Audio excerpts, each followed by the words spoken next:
Hi, my name is Megan and welcome to my channel.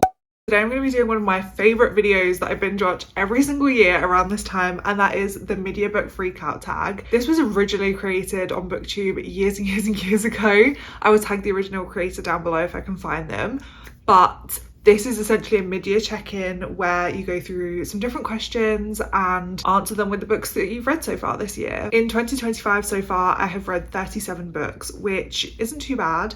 It's also not my best. I'm a little bit behind my unofficial reading goal of 100 books a year, which is a bit of a shame, but there's not really a lot I can do about it. But I am ahead of my official reading goal, which is 52 books. I set that as a more realistic what I can read if I'm not putting in too much effort or I get into a reading slump or something happens, because I find that the goal of one book a week is much more attainable than something like 2 or 3 a week, where if something is happening, like you're on holiday or you're seeing people or you have friends visiting or you're doing literally anything, it can be really hard to hit those goals. So I like to have 52 as an official goal, and then I secretly try and hit 100 just for my own brain. Let's just jump right into it with question 1 being, how is your reading year going so far this year? And like I said, it's going okay, but it's not the best. I went through a few months where I just didn't really read anything at all. I maybe finished 1 or 2 books for a few months in a row, and I just don't really know what caused it. I don't know why I really struggled to pick up any books, but I also have been super busy the last few months, which will probably explain a lot of it. Question number 2 is, what is the best book you've read so far in 2025? I have 2 answers for this. The first is Out on a Limb by Hannah Bonham Young. This is a book about Win and what's his name? Bo. It's about Win and Bo, and basically they have a one-night stand and Win ends up getting pregnant, and this is just the story of how the two of them come together, they support each other and they learn to love each other, and this is so good. I understand why everybody has been raving about this book for so long online. It's just so beautiful, it's so funny, it's so heartwarming, and it's just such a beautiful book, and this is one of the easiest 5 stars I've given for a long time. My other answer for this question is The Favourites by Elaine Fargo. This is one of my most recently finished books. I think I finished this on either the 29th or 30th of June, so like right at the cut-off point for this video. But this is about Kat and Heath, and it's mostly about Kat, and she is an ice dancer, and it follows her career and her journey to the Olympics and all of the chaos that ensues in her life. I think part of the reason why I love this book so much is because it really reminded me of Daisy Jones and the Six in the way that it's told. This story bounces between Kat telling her own story in a normal first-person prose and also transcripts from a documentary that has recently come out about her life and her career and the things that happened to her as a skater. That definitely gives it the Daisy Jones and the Six vibe, which is something that I love about that book because of the way that it's told, and this just gives me very similar vibes. And also this is just such a good book. It's so human and so gripping, and there's just so much that happens in here, and I don't want to give any spoilers because I went in kind of blind other than knowing that they were ice skaters, and it's just, this is a masterpiece. Again, another really, really easy 5 stars. I really struggled to pick answers for that question because I've actually not read that many 5 stars this year. The ones that I have read have been mostly rereads, so I only had a couple of new reads to choose from, which is kind of upsetting, to be honest. Like, I want to be reading good new books. Following on from that, question 3 is, what is the best reread you've had so far in 2025? And for me, this is easily the Hunger Games trilogy, like the original 3 books. I hadn't read these in over 10 years. Like, I think I read them for the first time when I was 12 at school, and I recently reread them for the release of Sunrise on the Reaping because I'd actually never read The Ballad of Songbirds and Snakes, like a major big fan, but I absolutely loved that movie. And so with Sunrise on the Reaping coming out, I was like, do you know what, I'm just gonna have to read both of those for the first time, but because it's been so long since I read these, I'll reread them. And these are such easy 5 stars. Actually, these 2 are easy 5 stars. This one I ended up giving a 4.5 just because I thought it was a little bit slower. I thought it was a bit repetitive. Katniss was starting to annoy me quite a bit.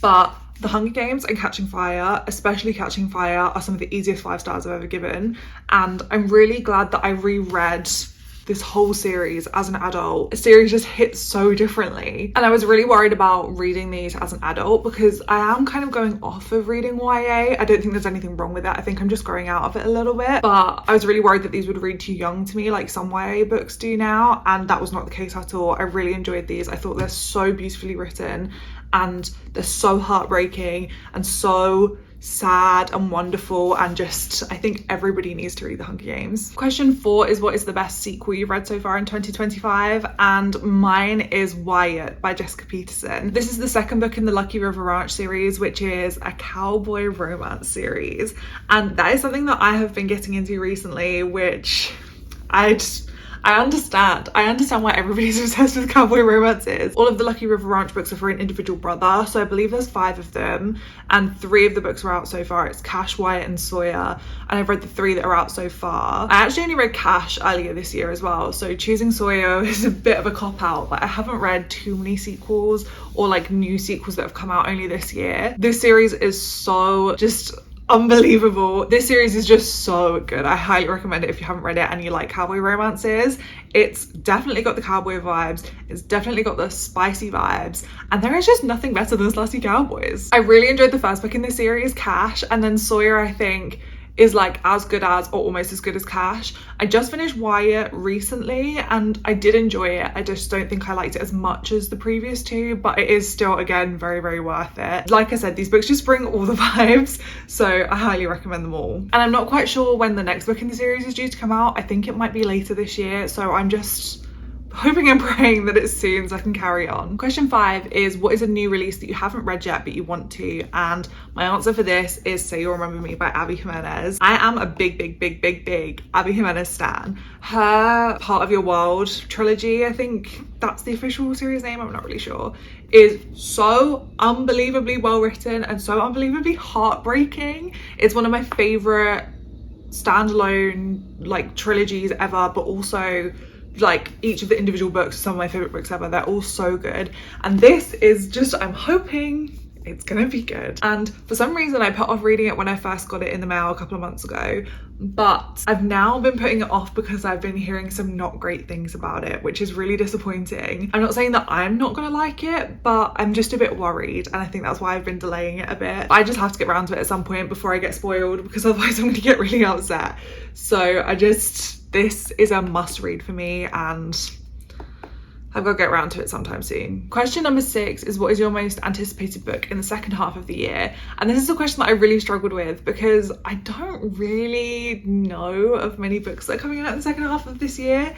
And I know that's absolute crap. Like, if I actually thought about it, I could definitely think of some books that I'm excited for in the next half of this year. I would say one that comes to mind is Human Rights by Juno Dawson. This is a series about witches that are doing witchy things. I have a very, very bad memory when it comes to remembering what happens in books, especially when I read them over a year ago. But as far as I can remember, there's this coven of witches, there's this kid who they think is like the Antichrist and is going to destroy the world. The first 2 books in the series have come out and are absolutely brilliant, and rather than the 3rd book, they released a novella about like the origin of this coven of witches. It's called Her Majesty's Royal Coven, and that novella was also really good. So I'm really looking forward to Human Rights, which is the 3rd like official novel in the series. I'm not sure if it's supposed to be the last book in the series or if it's just like another middle book and there's supposed to be a 4th, but I think it's going to be really good because the 2nd book kind of wrapped up in a really crazy way. I'm sure there's some other books coming out in the second half of the year that I'm just completely forgetting.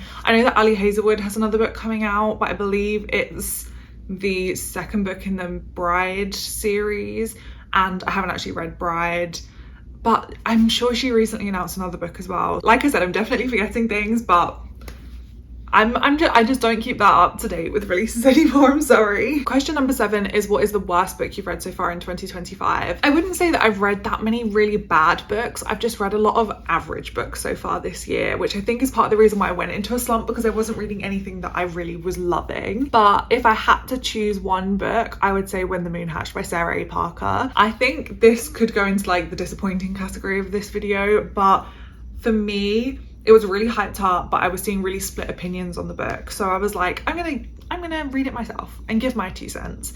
and I just didn't like it. I think this book is part of the reason why I went into a slump, because of how slow it was, and also just because I don't think the writing was very good. I think nothing happened until the second half of the book, which is when everybody says that it really picks up and that's when they really started enjoying it. But I'm like, this is like a 600-page book, and if 300 pages, which is a whole novel in itself, isn't that good and is really slow and really boring, why am I getting through all of that to read 300 more pages, which actually weren't that good in my opinion? And I don't want to hate on Sarah A. Parker, because I know a lot of people love this book and I just wasn't one of those people, and I'm sorry, but I know a lot of people do love this series, so I wouldn't not recommend it, because like I said, a lot of people love it. And if that's your thing, then that's your thing, but unfortunately it wasn't mine. So like I said, When the Moon Hatched could have gone into this category, but question 8 is, what was your most disappointing read of the year so far in 2025? And mine has to be Manacled by Sen-Lin Yu. I had been putting off reading Manacled for a long time because this is Dramini fan fiction, and I'm not opposed to fan fiction. I in fact used to read a lot of fan fiction in my day, but I just wasn't really sure about Dramini. Like, it's not something that I really cared about that much, but everybody and their aunt was talking about Dramini fan fiction, and specifically Manacled, so I thought, do you know what, I'm gonna pick it up and give it a go. First of all, this fan fiction is like 1,000 pages long, so just bear that in mind if you plan on reading it. And second of all, it's now no longer available on AO3 because it's being traditionally published as Alchemized later on this year. And so I was like, I want to read the original source material. It's like if you're one of those girlies who read After back in the day. And I'm pointing fingers at myself there. I was one of the girlies who read After back in the day on Wattpad when it was a Harry Styles fan fiction. But I wanted to see the original source material before Alchemized came out so I could kind of compare and see how they changed the story and whatnot, because I knew that they would obviously change the names because it's Dramini fan fiction. It's literally Draco Malfoy and Hermione Granger. But I want to say I read like a good 250 pages of Manacled, and I just did not get it. It was just so slow, and don't hate me, but I found it kind of boring. I think I definitely needed to give it more time. Like, if a book is 1,000 pages long, 250 pages is only 25%. And I don't think you can really get a fair judgment of a book in only 25%. But after 250 pages, I was like, I'm not doing this anymore. No offense. Like, I just don't get it. And I have only marked it as paused on Storygraph, but I can't imagine myself picking it back up again, to be honest. And I think also the content of Manacled is quite heavy, and I'm assuming it will be of Alchemized too. So I would very much caution you against reading it and checking the trigger warnings if you do decide to read it, just because of how heavy it is. It just wasn't really for me, and I think there's nothing wrong with that, especially when a book has that many trigger warnings and is that heavy. Yeah, I've classified it as disappointing just because it wasn't for me, but that doesn't necessarily mean that it's bad. Again, so many people love Manacled, so if that's your jam, then that's your jam. You go for it, girl. Question number 8 is, what was your biggest surprise of the year so far? And mine has to be Mile Higher by Liz Tomford. So I have never read the Windy City series, and it's a series I've been absolutely gagging to pick up for a long time because so many people love it, so many people rave about these books, and I just was really like, I'm gonna save it for a good day, you know? I want to make sure that I'm reading it when I'm ready, and I didn't want to be slumpy, I didn't want to be not in the mood. I wanted to enjoy it as much as I thought and hoped that I would. And the other problem is that I'd had not great things about Mile High. A lot of people don't love this book as much as others in the series, and some people actually really don't like this book but love the rest of the series. So I was kind of putting off reading it for a while just because I wasn't sure if I would love it, and I did. I gave this 4 stars not that long ago. Like, I only read it a couple of weeks ago, and now I'm gagging to read the rest of the series even more, because if I love this one when a lot of people don't, then like, what's the rest of the series gonna be like? And I think this book definitely gave me Consider Me vibes, like the book by Becca Mack, which is the start of one of my all-time favorite hockey romance series. Is the Playing for Keeps series. That book is probably my least favorite of the whole series, just because it drags on a bit, and like, after rereading the whole series, I actually appreciated the first book more because I could see the other characters and I could see the development of the like characters in the book, and I feel like that's what Mile High is giving me. Like, if I read the whole series and then came back and read this, I think I'd appreciate it a lot more than I did on a first read. And I didn't think it was bad. I don't know why everybody has a problem with this. I think it's a bit slow. It didn't need to be as long as it is, but I don't think it's a bad book, and I actually really enjoyed it. So yeah, it was a good surprise. Question number 10 is, who is your new favorite author from this year? So either a debut author or a new to you author that you read.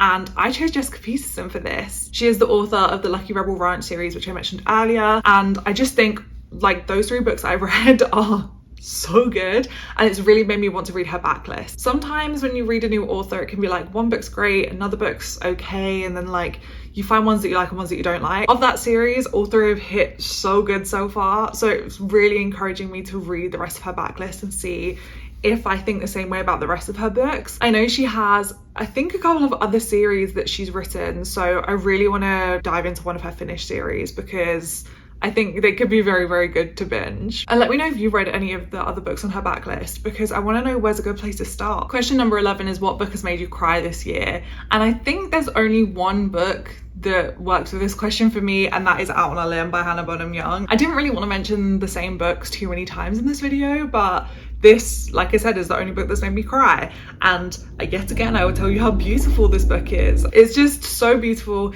It's so, like, it's just so heartwarming and lovely, and also heartbreaking. And I just think that everybody should read it. So go read it right now. Just go read it right now. Just go read it right now. And it will make you cry, because I cried. And I don't cry that much at books.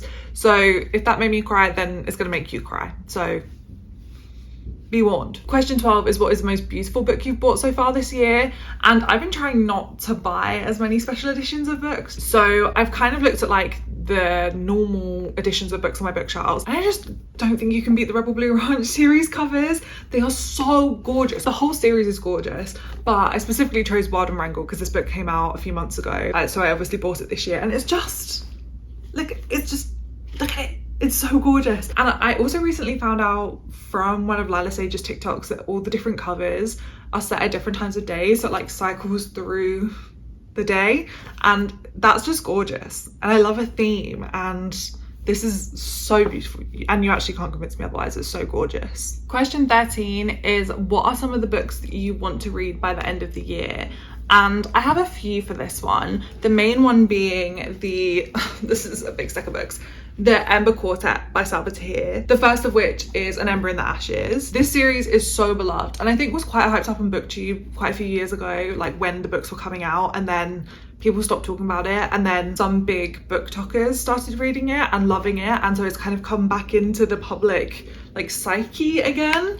But this series I've wanted to pick up for so long, and I finally picked up An Ember in the Ashes as like my first book of this year. And it wasn't that I disliked it, I think I gave it 3.5 stars. Like, I liked it, but I just wasn't as blown away with it as I thought I would be.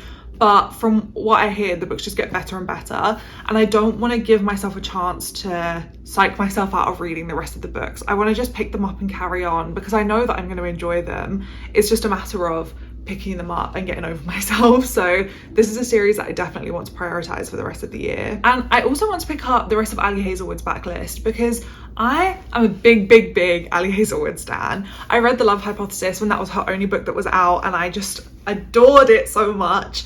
I am a woman in STEM, and when I first read The Love Hypothesis, I just felt so seen by this romance book. I was like, oh my god, us nerds can fall in love too.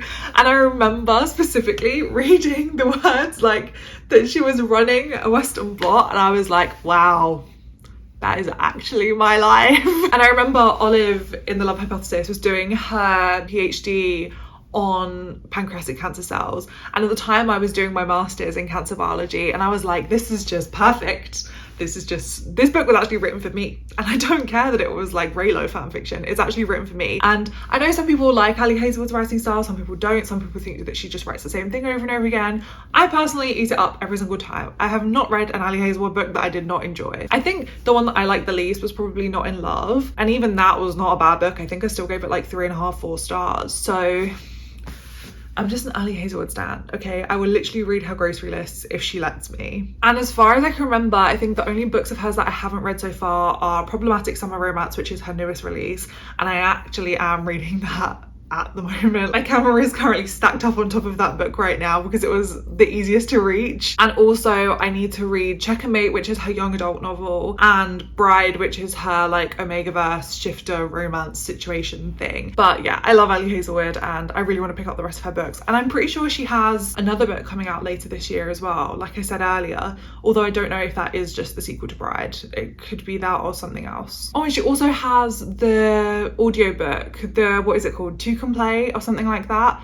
that I've been meaning to pick up for a long time. It's only out in audiobook form and is about 4 hours long. So I've been meaning to pick it up for ages and haven't. So I need to listen to that one as well. And the final question is number 14, and that is, what are your reading goals for the rest of this year, or just what are your general goals for reading for the rest of 2025? Mine, as always, is to try and finish off series. I actually did a really good job last year of finishing off series that I was in the middle of. I think I ended the year with only 2 series that I hadn't finished, and this year, because of that, I've started a ton and not finished many. So I really want to get back on track with that. I have like a big spreadsheet of all the series that I've started and finished and DNF'd. So if anybody wants to see that, please let me know, because I will happily do a whole video on that, going through all the series. But I just need to get back on track with that. Like I said, I've been kind of starting some series and then not wanting to pick up the rest of them, like with the Ember Quartet, but I know that I'm going to enjoy the rest of the series. Another big one that comes to mind is the Red Queen series by Victoria Aveyard.